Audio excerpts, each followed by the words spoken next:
Okay, നമസ്കാരം. നമസ്കാരം sir. എവിടെ നിന്ന് വരുന്നത്? പത്തനംതിട്ടയിലാണ് വരുന്നത് അല്ലേ?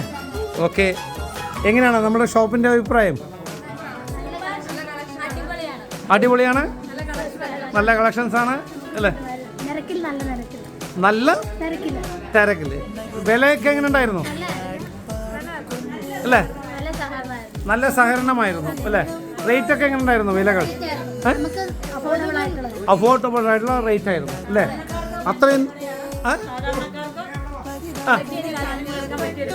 സാധാരണക്കാർക്ക് പറ്റിയ കടയാണ് അല്ലേ? ശരി, അത്തരത്തിൽ നിന്ന് വന്നതിന് നിങ്ങൾ ഹാപ്പി തന്നെയല്ലേ? ഹാപ്പി അല്ലേ? സന്തോഷം. ഇതിനു പോലെ എനിക്ക് വേറൊന്നും പറയാനില്ല. അതുപോലെ മോൾക്ക് ഞാൻ വേറൊരു ഗിഫ്റ്റ് കിട്ടി അല്ലേ? അതും നിങ്ങൾക്ക് ഹാപ്പി അല്ലേ? അല്ലേ? ഓക്കെ, അപ്പോൾ വീണ്ടും വരാം, രണ്ടുപേരുടെ അടുത്ത് പറയാം. Okay, hi. ഇതാ പേരെന്താണ്? അർജുൻ. ഓക്കെ, സന്തോഷം. ഓക്കെ, ശരി ശരി.